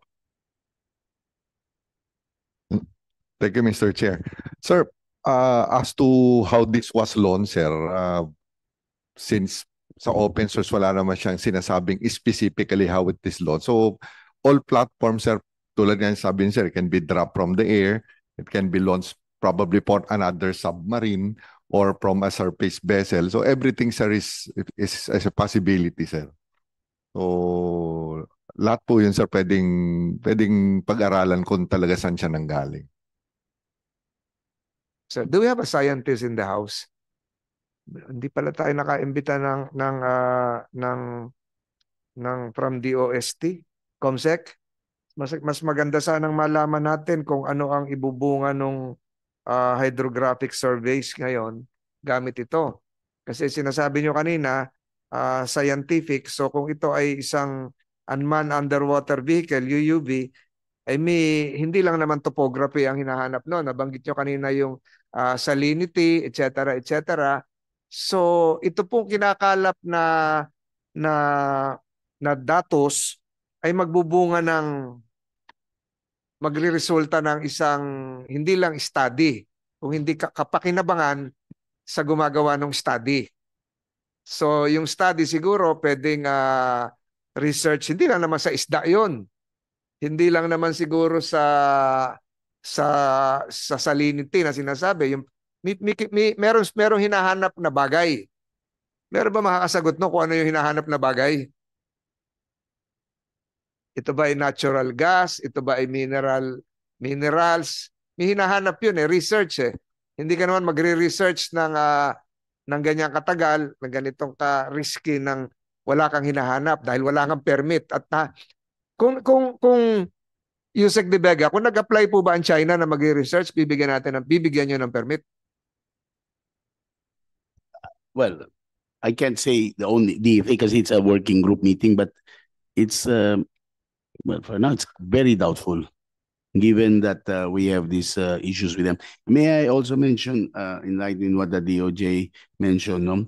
While we defer to them also, ang problema by calling it a ship, for example, the ship fires a torpedo or a missile, it's not part of the ship. So, parang ganun na yan. Kung weapon naman, I was talking to Yusek, a weapon has to cause damage Siguro if it had an explosive device, it's a weapon. But, well, this can be, militarily used. So, given that, no, pag nag-request in China, I will not say no, but it's extremely doubtful under the circumstances that the working group will agree to grant it. Sir, doon po sa mga Navy joint. Yes, doon ako papunta. Doon sa mga naunang binigyan ng permit, was there a provision that would require a sharing of information? Kasi hindi tayo nakakuha wala tayong kagamitan, maaring yung research pagbigyan tayo ng konti, kahit 3 pages para magamit natin. Indirectly, because we require Filipino participation, meaning may Filipino scientists doon sa marine scientific research ng foreign country. So we have the info too. We can control, we can have access to the data 100%.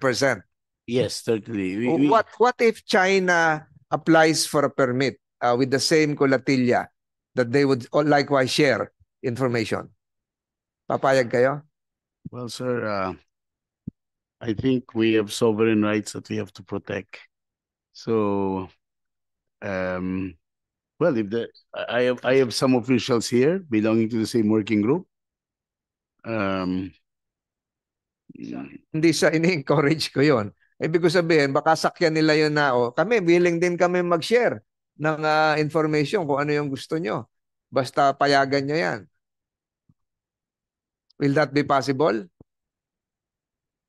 I'd rather, sir, that they at least share the right of our fishermen to Bajo de Masinloc, as according to the UNCLOS. Payagan na lang tayo doon. Yes, rather than talk about sharing info. In the first place, sinabi ng arbitral tribunal, pwede yung Vietnamese, pwede yung Filipino, pwede yung Chinese fishermen, and they're not allowing it. Yun na lang i-share nila kaysa itong data, Your Honor. Correct. So, sino yung mag-a-answer ng question ni Senator Ontiveros? Navy? Mr. Chair? Right.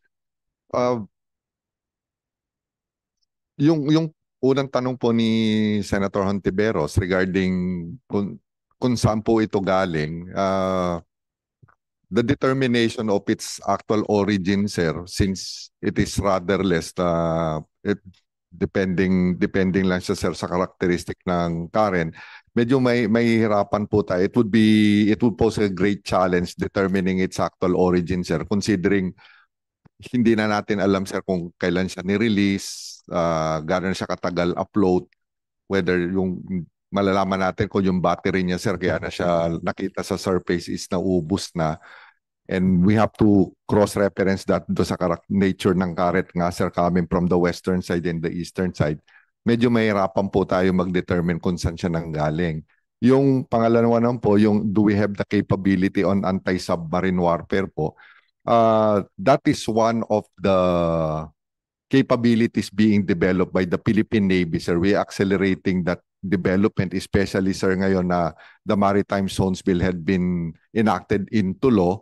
So babantayan natin sir yung mga ASLs natin, babantayan natin yung mga passages na ginagamit for international shipping, and the Philippine Navy as part of its modernization series actually accelerating that capability. Now we have the very basic capability on anti-submarine warfare, but the question is the capacity on how to actually guard all the 7 strategic passageway of the Philippines, sir. But that is one of the priority of the modernization program, sir.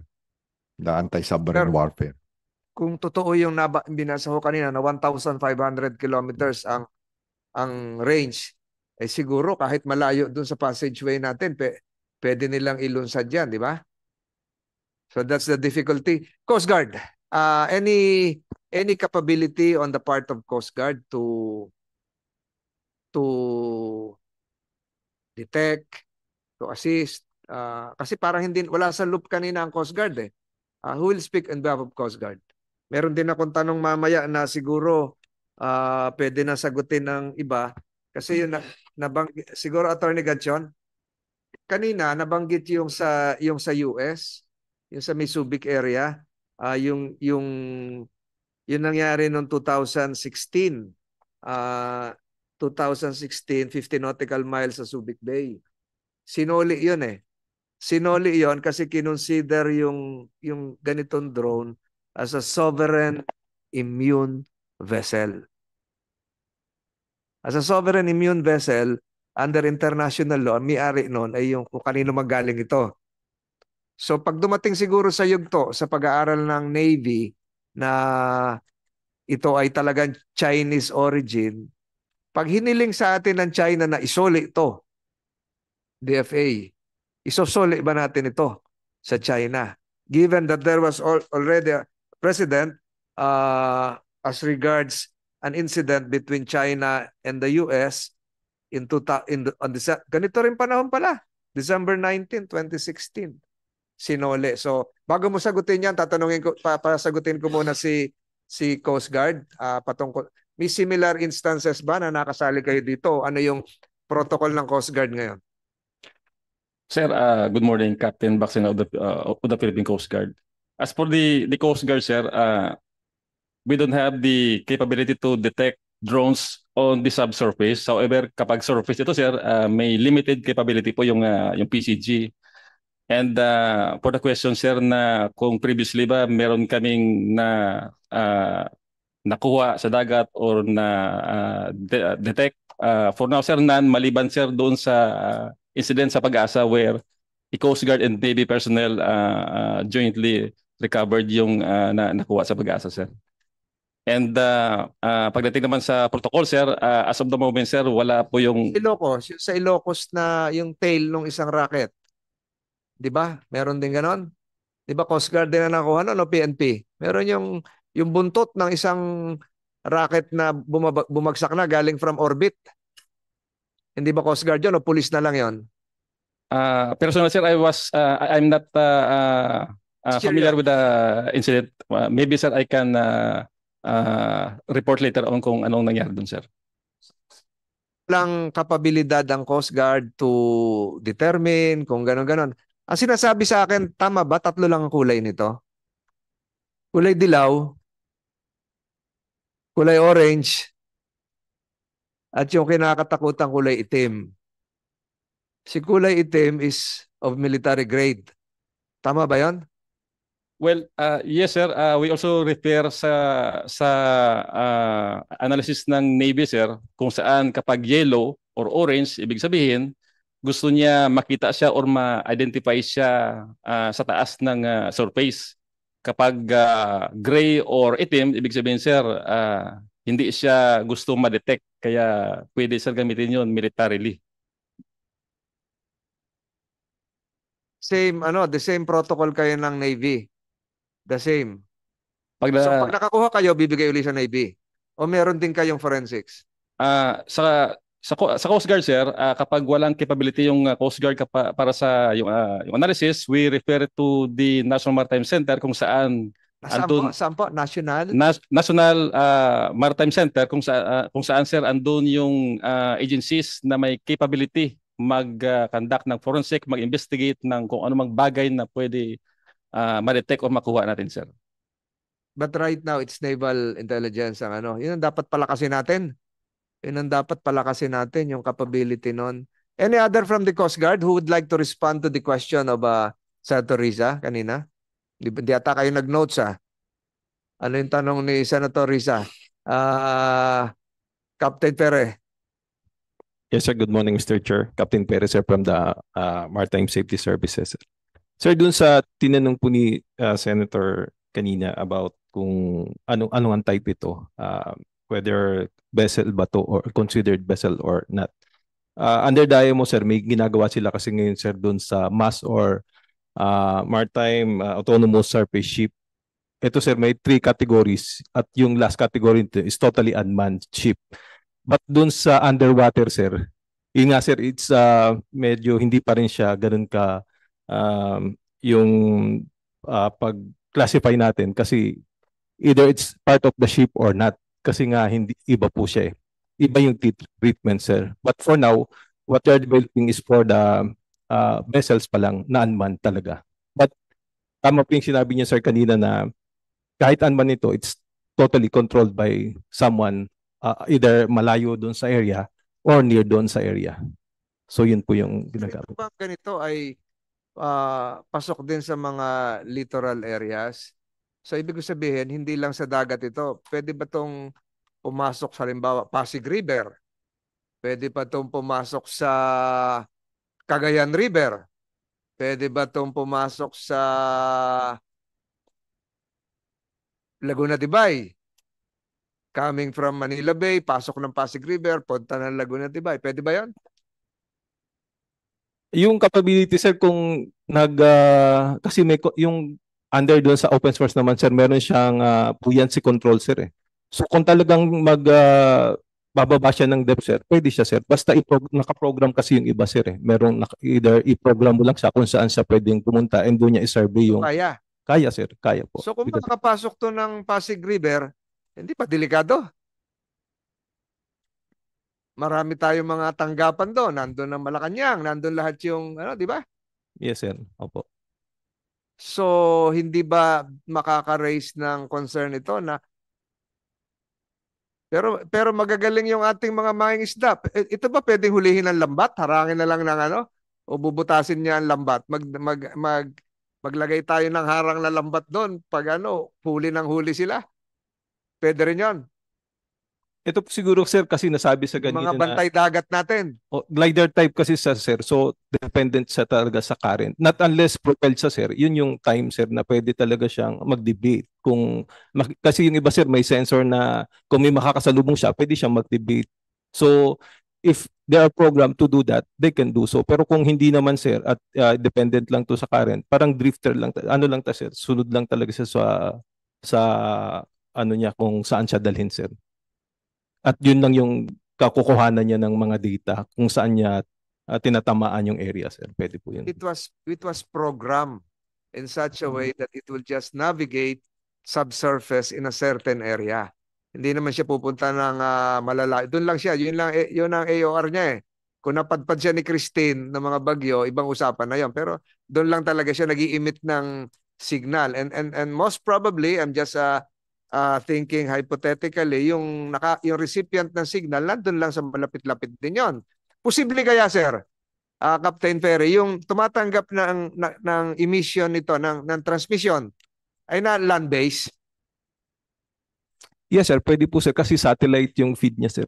So kung itinatransmit niya by satellite, kahit malayo sir, even kahit sa ibang bansa, pwede niya sir. Tanong ko, halimbawa, nasa isang hotel lang sa Pilipinas, yung tumatanggap ng datos nito, nandito lang sa Ross Boulevard o kung saan man, o nasa Legazpi o kung nasaan man. Hindi kailangan nasa China o nasa isang barko. Turista lang dito, may dalang laptop. Yes, Mr. Chair, pwede po yun, sir. Nandito lang siya, doon lang siya nagko-compile ng transmission. Pwede yun?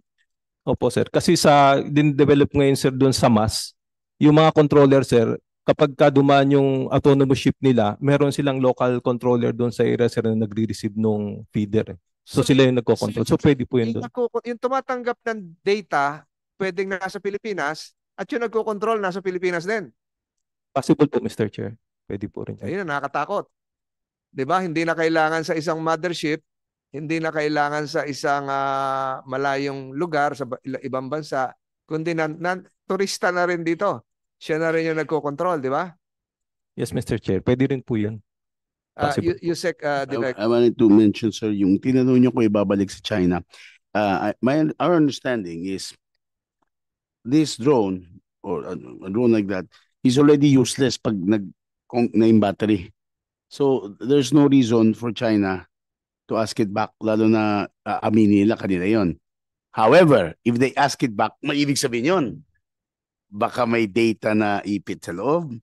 Baka there's something dangerous there. Because it's not an expensive piece of equipment. They don't need it back kung na-transmit na. So it would reveal that there's something if they badly want it back. I don't think they would ask it back, but if they did, well, kung mag-withdraw sila sa Scarborough Shoal, kung withdraw nila yung monster ship, i-withdraw nila yung mga ships na nag-aharas sa atin sa pag-supply sa Sierra Madre, we might consider it, but they're not going to ask it back, sir. They deny that they send drones, for sure, if you ask them. It's extreme, because it's admitting that they're violating our territorial sea. Okay. Kasi kahit nasabi nila, kanila yung islands. Kasi the UNCLOS did not determine kanina yung islands. Pero to territory, loob na municipal waters unless they're claiming the Philippines as well. Violation na yan. So they will not say that kanila yung drone yan. Salamat, sir. Attorney Gachon, there is another terminology I would want to be clarified. Auxiliary vessel. So if this is not a warship, if this is not a weapon, is this an auxiliary vessel? Well, when you say auxiliary vessel, it's usually connected with military vessels, Mr. Correct. Chair. Yeah, connected with military vessels. But I cannot say for sure with respect to this one, Mr. Chair, because it's underwater, unmanned, uncrewed. But Mr. Chair, can I just go back quite a bit with respect to the penal sanctions for this one, Mr. Chair? Because you said a while ago that in Subic, the drone was recovered and US said that return it to us, it's sovereign property. So in case that this is an auxiliary vessel, part of a military vessel, etc., and they enjoy sovereign immunity, Mr. Chair. And so any penal sanctions under our law cannot be enforced against a sovereign vessel or against a sovereign state, Mr. Chair. But under the Philippine Maritime Zones Act and the Philippine Archipelagic Sea Lanes Act, although foreign vessels enjoy sovereign immunity, Mr. Chair, if we can show that it has caused damage to our environment, then they can be made to pay compensation, Mr. Chair. But in this case, there's nothing that says that it has destroyed some of our marine Wala pang protected findings. areas. Hindi natin and all that, na-involve Mr. dito ang Chair. DNR eh. Yes, they enjoy sovereign immunity, but they can be made liable for the destruction of the marine environment, Mr. Chair. So, in other words, if we consider this as an auxiliary vessel, part of a military vessel, they would enjoy sovereign immunity, Mr. Chair. So we cannot impose any penalties against, for example, China, Mr. Chair, because it enjoys sovereign immunity. So We have are to go required back. to return that. We're not required to return it if nobody claims it, Mr. Chair, and in Hindi, what paano case paano masasabing sovereign immunity kung hindi nila aminin kanila? ayun na nga, Mr. Chair. So, if nobody claims it, and we don't have a formal finding on who owns it, the origin, the provenance of this one, Mr. Chair. So we cannot really impose our laws against the person or the entity who deployed or launched this drone. So that's the difficulty, Mr. Chair, with respect to this one. That's why I would like to focus on, there's a question by Sen Contiveros about what is our current anti-submarine warfare? Can we detect submarines? How do we upgrade? Can we deploy hydrophones? Gentlemen, kumain siguro kayo. In our This is a 7 working lunch. choke points. So may ganung question po si Senator Tiveros. What is our current anti-submarine warfare? How can we detect submarines? How can we upgrade? Can we deploy hydrophones in our 7 choke points? Mr. Chair, we are a maritime and archipelagic state. Our maritime area is bigger than our land area. Our land area is only about 30,000 square kilometers, but our maritime area is 2 million square kilometers. So we are 88% water, Mr. Chair. So there's really a need to have maritime domain awareness, Mr. Chair. This MDA, maritime domain awareness, should include maritime domain underwater awareness, Mr. Chair. We should know what is happening underwater, Mr. Chair. So we need to upgrade and we need to prioritize, Mr. Chair, our capability for maritime domain awareness, especially maritime domain underwater awareness, Mr. Chair. Reminding us, is that part of the Coast Guard's vision to have a underwater maritime awareness likewise? O doon lang tayo sa ibabaw? Coast Guard. Yes, for now, sir, we're concentrating on the surface through the BTMS, but we will be looking forward for this one, sir, since ito yung need for now, sir, na kailangan agapan din. What about the Navy? Is there such a move to have a underwater maritime domain awareness? Yung nangyayari sa ilalim, nakikita lang natin yung ibabaw eh.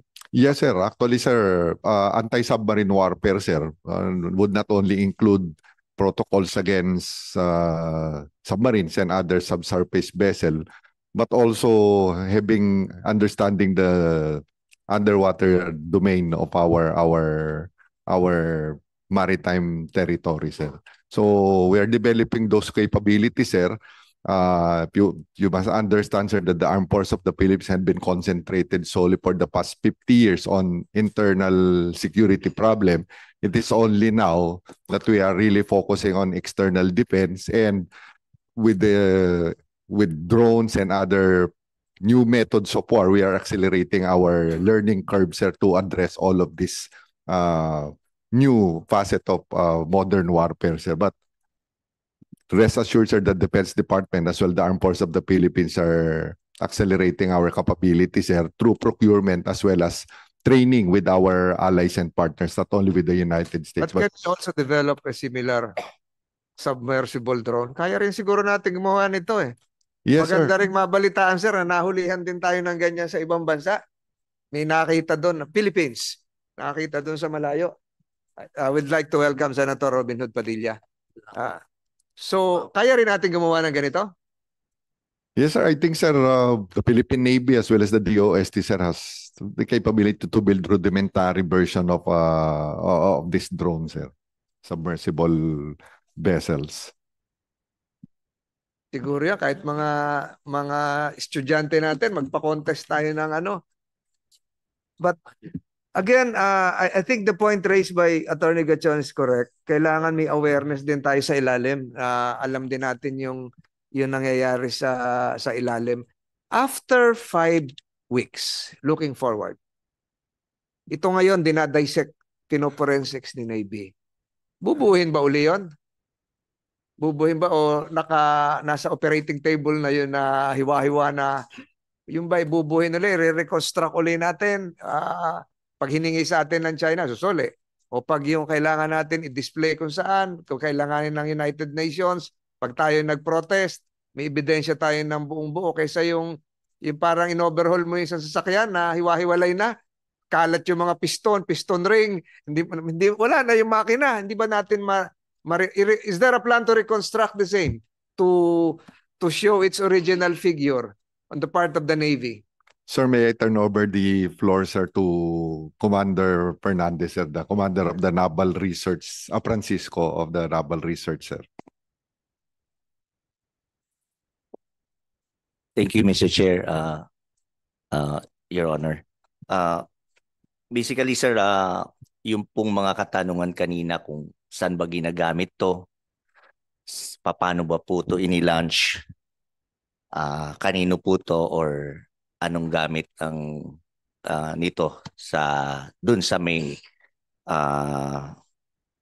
owner of this object, is that nandun po sa loob. So sa ngayon po ang nakita po natin yung kanyang physical appearance, so masasabi po natin na siya ay yun nga po lumulutang, pero hindi pa po natin alam yung propulsion system niya, yung battery life, and what are the communication system sensors na meron po siya. So pag nalaman na po natin yung mga yun, sir, we can identify kung saan po siya, para ano po yung mga gamit niya, ano po ba yung dinidetect niya. So doon lang po natin malalaman yun. Sa ngayon po, tama po kayo, sir, we are in progress. That's why yung sir, replica lang po yung nadala natin dito. O ginawa po. So binubuksan po natin, sir. Sir, as the Director of Naval Research and Technology Development Center, sir, we are studying this kind or a similar underwater drone or unmanned underwater vehicle or glider. Marami pong tawag sa kanya. And kung ito po, sir, we are tasked to have an technical assessment on this. So sasabihin po natin kung ano nga po yung mga laman niya. So that's the time malalaman po natin yung within the timelines na binigay po ng Philippine Navy. At sir, pag-aaralan po natin to kasi gusto po rin natin matuto. So sa naval research po in the aspeto ng research. So pag-aaralan po natin to kung ano po ba yung capability nito, the technology na meron siya. Marami pong pwedeng laman ito. So pero gaano na po ba ka-advance? Yun po yung pwede natin malaman dito. That's all, Mr. Chair. Thank you very much. Tanong ko rin, Commander, pwede bang i-reconstruct ulit siya, buuin nila para hindi pagkatapos ng forensics hindi naman nagkalat yung, alam mo na, di ba? Kailangan mabuo ulit na ganyan. Kung hindi man buong buo, ma-reconstruct for future. Kaya nga po, sir, tedious yung process niya kasi iniingatan po natin, ayaw po natin na ma-damage siya so that we could, kung meron mo siyang laman, hindi natin ma-damage yung laman and eventually, sir, pwede natin buuin ulit at mabalik sa dati niyang condition, Mr. Chair. This is the first time or for our instances before? The NRTDC, sir, it would be our first time, sir. Were there efforts to coordinate likewise with the DOST or an agency within the DOST? Scientists there probably might be able to render some of their expertise. Meron ba ganon? Sir, we are doing that, sir, because we are part of the SRDP program in which the DOST, we are partnered with DOST and the academe, sir. So kakailanganin po natin lahat ng government agency na makakatulong sa atin para malaman natin o ma-assess natin itong drone na nakita na to, sir, Mr. Chair. I think a unit of DOST should be assigned to the Naval Intelligence Research. Dapat meron ganon. Nakagawa na sila ng ganyan, maliit lang eh. Nakita ko na eh, pati yung lumilipad. Kulang lang sa siguro kung gawin yung Navy Reservice yung mga yon. i-collocate na sa kanila. Kailangan natin ng naval research. But siguro Senator Robin Hood, may tanong po kayo dito. Nandito yung mga mangingisda natin, nakakuha noong drone sa Masbate. Nandito yung mga kapulisan. Sila yung unang nakaresponde. Nandito Philippine Navy, nandito po ang Coast Guard, nandito po ang DOJ, nandito ang Department of Foreign Affairs. A'udhu billahi minasyaitanir rajim. Bismillahirrahmanirrahim. Alhamdulillah rabbil alamin. Assalamualaikum. Opo, ako po ay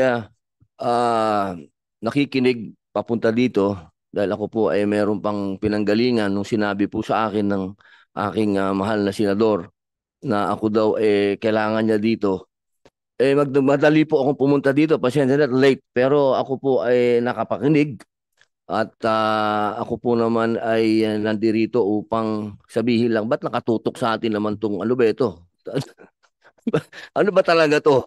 Kasi kanina po sa pag-uusap ninyo, nakikinig ako, wala pa talaga tayo po palang kung ano po ba talaga itong drone po ba ito na weapon? Kasi nung narinig ko, weapon po ba ito? Ang sabi nyo ay hindi. So ano po ba ito? Ginagamit po saan? Yun ang mga tanong po na at nasagot naman po ng ating mga bayani na pinag-aaralan pa. So siguro habang pinag-aaralan,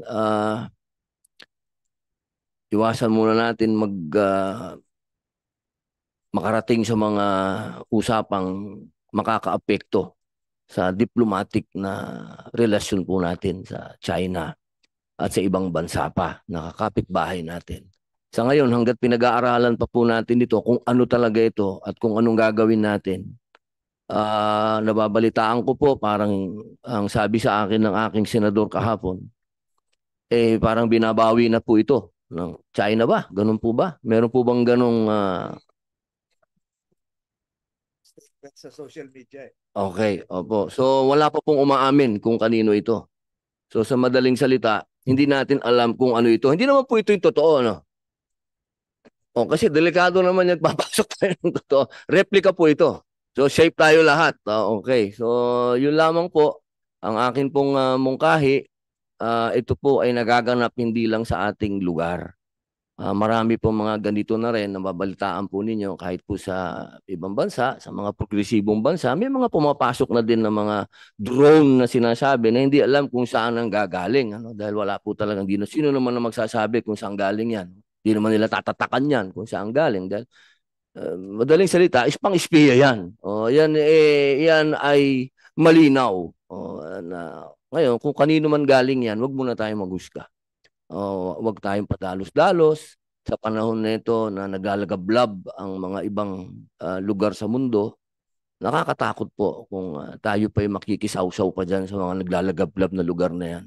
Siguro po sa oras na to, napakaganda na gumawa po ng pagdinig yung aking pong senador, sapagkat kailangan din natin itong pag-usapan dahil kung ano-ano yung mga lumalabas sa social media na hindi naman tama. Kita nyo, sa social media, ito daw binabawi na. Kaya po sana, bigyan po natin ng pansin itong issue na binubuksan ng aking senador, Senator Tolentino. Dahil ito po talagang may kinalaman sa ating seguridad. Pero wag naman po tayong patalon-talon sa mga kwento-kwento. Tama na po yung mga kwento-kwento. Yun lamang po. Maraming salamat po, mahal namin senador. Salamat, Senator Padilla. So may we ask categorically from the Navy, when will the forensics be concluded? Kailan matatapos? Kasi yun na rin yung patutunguhan ng sinabi ni Senator Padilla. Pag natapos siya, alam na natin kung ano yung laman sa loob, ano yung nakalap na datos, kung sino ang manufacturer, kung sino yung saan ang galing, maliwanag na yan. Ilang linggo pa bago ito fully dissected? Your Honor, Mr. Chair, since we are being careful, sir, sa pag-inspect nito, sir, hindi lamang, sir, sa hindi natin kasi alam yung nasa loob niya. Initially, galing po sa ordinance ng PNP, but then we are very careful on dismantling it, sir. So, we will not damage it or we are not expecting anything na find out natin doon. And then if there are data information that nandun po sa loob, hindi rin po rin natin alam. So sa ngayon po sir, we are doing our best. Hindi lang naman po ang NRTDC to. So it is a pinagsama-sama pong kumbaga expertise ang kailangan dito. So marami pong ahensya at mga departments ang kailangan na magtingin dito. So we cannot give the definite time, but we are doing our best to complete our technical assessment. Matatapos. So nagsimula tayo sa mga mangingisda ng San Pascual, nakarating tayo sa Legazpi, nakarating tayo ngayon sa Metro Manila, and definitely it will have an international dimension kung ano man ang katatapusan nito. That's the magnitude of this. Sinimulan ni Mr. Valenzuela, akala nila nakakuha lang sila ng boya sa karagatan ng Masbate, isinakay sa bangka, dinala sa Dalampasigan, ipinalipat uli sa San Pascual, kinuha ng Philippine National Police ng R3 ni na General Dizon, nakarating ng Maynila, nandito ngayon tayo. At kung ano man ang magiging resulta nito, ay baka magdulot din ng pag-upgrade ng ating mga pangkasalukuyang batas, lalong-lalo na sa definisyon ng vessel. Is a vessel, is this considered as a vessel? Is this considered as an unmanned vessel? Is this considered as a weapon? At marami pang implikasyon yon sa international law that probably would lead to the filing of an appropriate protest if necessary on the part of the Department of Foreign Affairs. At ganun din siguro sa Navy at sa Coast Guard, yung pag-i-improve at upgrade ng capability na nila na ma-detect yun nasa ilalim. Hindi lang tayo nakatingin doon sa surface. At isama nyo na rin po doon ang PNP Maritime Command, which we are trying to upgrade this year. They will have 3 new buti malaman na ng Navy at Coast Guard, they will have 3 new regional headquarters. One is in Mindoro Oriental, Bongabong. One is in Cebu, in Naga City, Cebu Province, and one is in Maimbog, Sulu.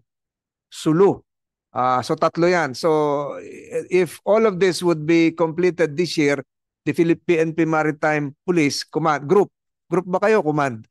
Group will collaborate with the Navy and the Coast Guard. Isa lang naman yung mission doon. So yun yung mangyayari ngayon 2025, and I look forward to the upgrading of their capabilities as well. So hihintayin natin yung critical po sa Navy yung paglabas ng resulta.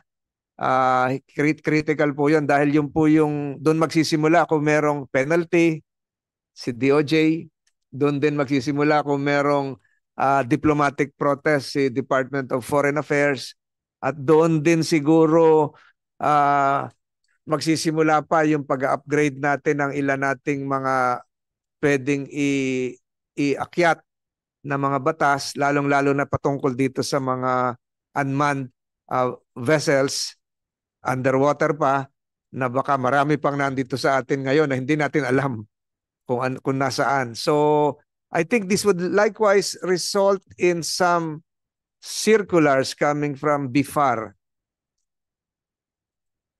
that would instruct, guide our fisher folks to be cautious in dealing with this. Mr. Valenzuela, matanong, ikaw una kong tinanong, ikaw yung huli kong tatanungin. Nung una mo nakita ito, ano ang boya, no? Boya? Yes po, parang buya siya. Oh, nung araw nakakakuha ka na ng boya? Opo, yung buya kasi ginagamit ng mga mangingisda bilang tanda. Oh, so pag nakakuha ka ng boyang palutang-lutang, inuuwi mo o binabalik mo? Pag lutang-lutang siya, ibig sabihin kung ano ay wala, kung pag walang may-ari, pwede mo nang kunin kay. Pero ito, padpad nung makita mo ito, hindi ka nabalutan ng takot? Kayong tatlo? Natakot po ako nung dinala na namin sa iniwaran kasi daw baka daw bomba. Oh, okay. Kinukwento ko sa iyo yung kadena. Ngayon, nung binitbit nyo, sinakay nyo sa bangka, hindi ka natatakot? Hindi po. Ayun. kaya ikaw ang huling tinanong ko para ipahiwatig sa lahat na nakikinig. Kahit siguro ka-advance ang teknolohiya, kung sino man ang pinanggalingan nito, yung tapang ng Pilipino, lalong-lalo na yung mangingisda, ay laging mangingibabaw. Kahit yung kanila ay advanced technology, kahit punong-puno yan ng libu-libong sensors, si Ginoong Valenzuela at yung mga kasamahan niyang mga tiga-Masbate ay hindi nabalutan ng takot. Bagkos, inuwi pa nila yung nakuha nilang drone kung saan man nanggaling yan. Walang training sa EOD, walang training sa forensics, lambat ang binalot nyo, no? Sinakay sa bangka, inuwi. At hanggang ngayon, naririto sila para ipakita na ang mangingisdang Pilipino ay matapang at nagmamahal sa bayan. Salamat, Ginoong Valenzuela at sa iyong mga kasamahan. Senator Padilla. Opo, maiksi lang po, aking senador. Total, boya po, Ragong. Akala mo boya. Yes po. O, dapat may pabuya sa iyo ngayon si Senator Tolentino. Ayos, Tol. There are matters that need to be raised, which were not discussed, coming from the other resource persons, which I failed to ask questions. Yusek De Vega. May comment lang po. Nandito ako kumakatawan ng Department of Foreign Affairs, bagamat ako USEC for Migrant Relations. Pwede rin kasi nag-migration tong drone. Naging migrant drone. Meron din palang migrant drone, hindi lang migrant person. Papasalamat lang ako sa inyo at kay Sir Padilla. Sir Padilla, tulad ni Senator Tonjo, kay isang tunay na estadista kasi alam nyo na hindi dapat basta-basta magsisi ng bansa at saka kailangan suportahan ng mahusay na relasyon pandiplomatika natin sa ibang bansa. Yung social media kasi may nagpa-pressure sa amin, mag-protest na, ganyan. Hindi pa naman. At ang pinaka-importante pinagmumula ng ating kalakasan bilang bansa, alam ng DND, alam ng DFA, sa diplomatic relations, military, ang ating mga kababayan. Kasama na yung... Ako po yun. Kung ako yun nandyan, hindi ko hawakin yung boya niyan or yung bomba o what. Pero sila ginawa nila. Kaya nalaman natin may drone dito. Kaya mabuhay po kayo. Salamat.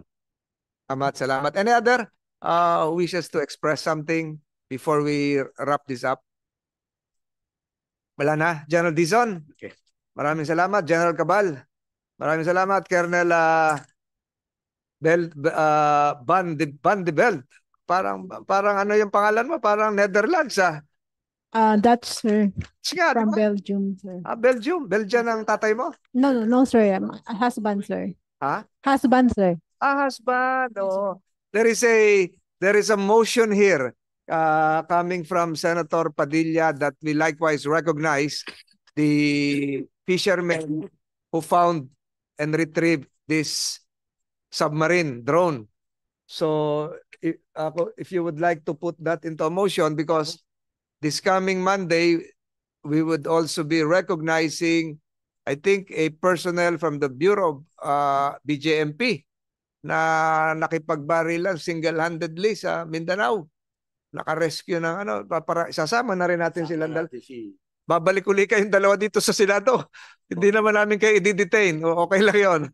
Paparanga lang kayo sa Lunes. If you would like to put that in the motion, which we will be filing today, with the assistance of COMSEC, can you draft that motion, resolution?